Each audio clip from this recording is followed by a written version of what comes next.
Good afternoon, everybody. Pigskin Pete here. Hey, football season's getting close, ain't it? You know how I know it's getting close? Because the delusion is at an epic pace. It's not only happening in college, it's happening in NFL. Look around. The delusion is everywhere. You've got the Ohio State fans. I mean, Urban Meyer had 3 heart attacks this morning. The Maryland coach is halfway to jail by now, and I'm not going to make too light of it. I don't want to get too much into the Maryland thing and make fun of kids dying. Will Muschamp is on the bandwagon of the Maryland coach, and why wouldn't he be? He hired the guy. He's co-signing for the guy. Listen, the bottom line here is, if you're a Panthers fan or a Clemson fan, which are basically the same thing, right? I mean, most Clemson fans are Panthers fans. The hate is real. The delusion is real.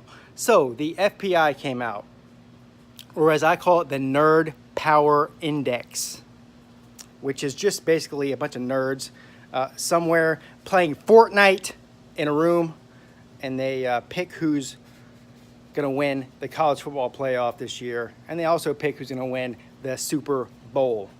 And big shocker, guess who's winning the playoff this year according to the nerds? That's right, you guessed it, the Clemson Tigers. Now, I have a problem with this. People say, oh, Pete, or you're just making this video because you're a Clemson fan and you just want to beat your chest about how the nerds think that the Clemson's going to win the college football playoff this year. I'm sorry to tell you, I actually disagree with this.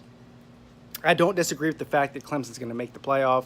I don't disagree with the fact that Clemson has the best team this year. I don't disagree with the fact that Clemson has the biggest odds to win the title this year. What I disagree with is I don't like the fact that the nerds are picking Clemson. Clemson has been an underdog my entire life. Clemson has been accused of being a fraud the past 7 years, even though they have the second best record in the country the past 7 years straight, other than Alabama. Clemson has been accused of everything under the sun other than being great the past few years. And that gets on my nerves. And that makes me hate everybody else. And that gives me the fire.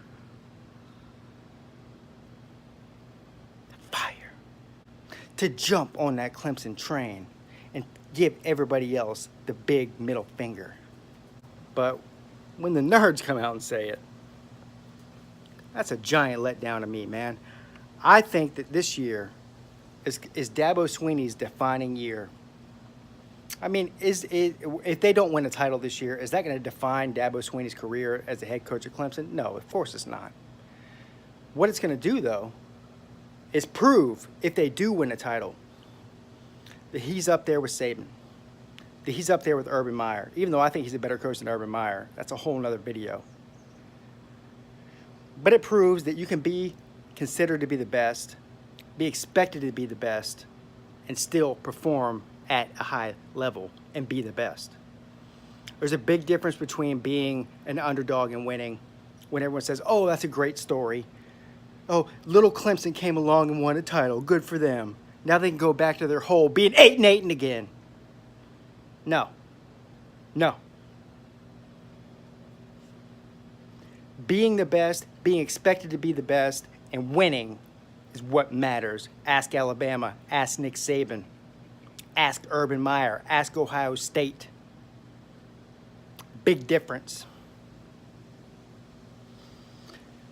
So, on to NFL.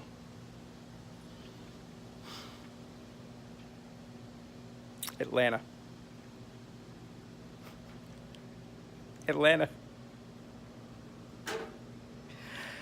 Come on. Does anybody think that Atlanta... I can't even say Atlanta without laughing.